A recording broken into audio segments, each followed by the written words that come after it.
We have a ton of great heroes in Asgard's Wrath 2 that each have really unique playstyles. You start with Abraxas, obviously, you've been introduced to him. We have Alvilda, who is a ranger who is kind of like this rogue assassin type character, and also Jehudi, who is an undead scribe. You quickly get introduced to Cyrene, who's your second playable hero. She's fully designed so that you can get a lot of distance between yourself and the other enemies and take them down pretty easily with her different, very cool living weapons.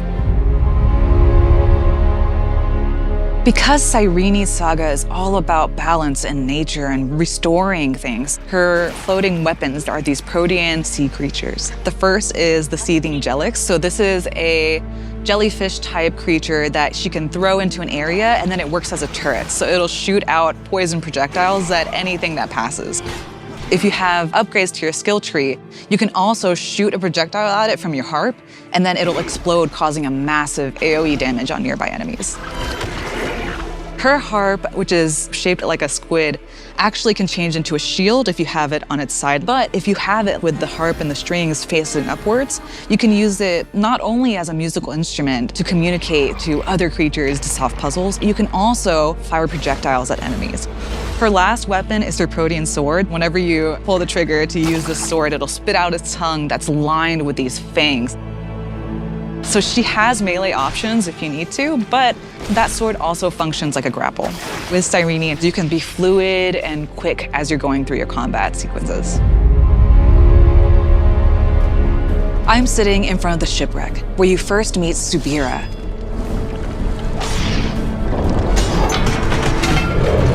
You use your godly powers to help her and also convert her into a warrior follower. Subira is an awesome combat companion. She's really nimble and fast. When I'm fighting in combat, she's just a shadow moving around the corners and taking out enemies one by one. Subira has this really unique ability called shadow shifting. So she can shift these stones called Kavuli stones that you'll find throughout the space and make them go in and out of existence. When these massive stones are blocking your paths forward, she can shift them so you can move straight through them and get to an area on the other side. There's a ton of really cool ways to use her abilities, and she is an integral companion in Asgard's Wrath 2. The next follower you meet is Pa-Aket, the Falcon.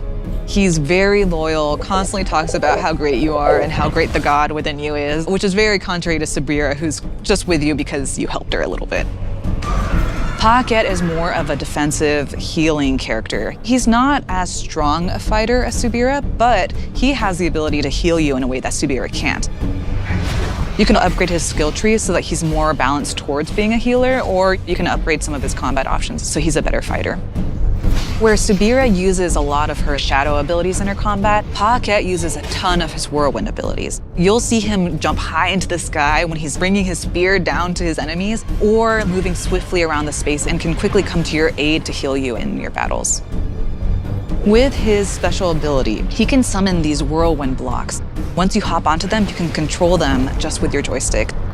You can reach new areas, you can set them on levers so that they open up new paths. His ability is really great for navigation in those spaces.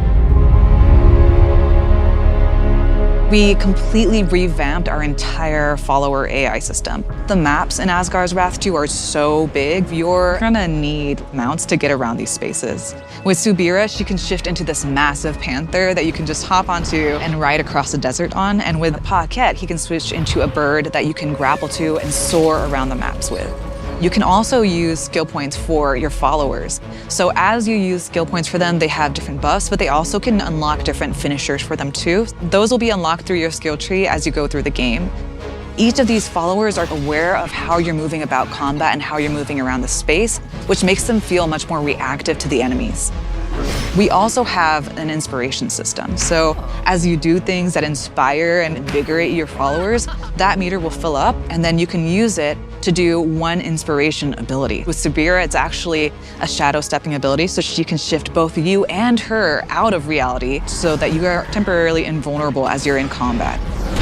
With all these different characters in the shape of mortal heroes or followers, we really wanted to think about all these different variations so that you can really tailor your combat and your Asgard's Wrath experience to your own playstyle and to your own needs. I can't wait for you to explore them all this winter in Asgard's Wrath 2.